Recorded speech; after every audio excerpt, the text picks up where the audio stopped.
And I was curious for your reaction to the hard foul Caitlin Clark took last week, and then more broadly, if you have any concerns about her first couple weeks in the league.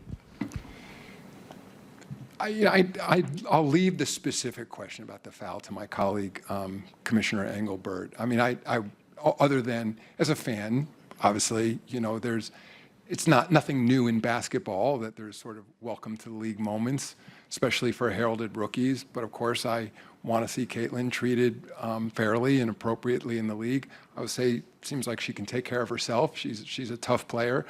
I think it may be lost on some people who are new to basketball in terms of a little bit of the controversy in the WNBA.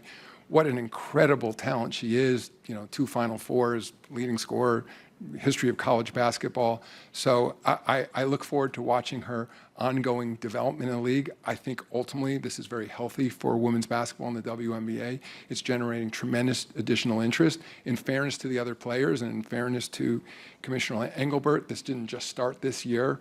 Certainly we're seeing an acceleration of it with Caitlin, but many individual stars who came in this league in the last several years. And then, again, I've been with the league for a long time, so I was there the early days with Val Ackerman, and of course David Stern when we developed the WNBA.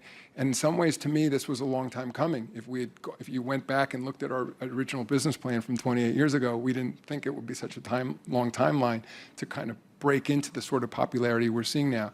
So ultimately, I don't want to make too big an issue about one particular player, one particular call, but I think the burgeoning rivalries in professional basketball, you see rivalries obviously among clubs, but also among individual players too. And I think that can be ultimately good for the sport. But at the same time, there's also some larger societal issues at work. There's no doubt, I don't want to hide from that.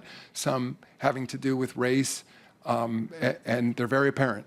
And I think, though, sports historically has been a platform to people to talk directly about these issues. I don't think we should hide from them, and I think the players are happy to engage on these issues. They're sophisticated people, but ultimately let the public join part of those conversations as well, and of course the media will wait.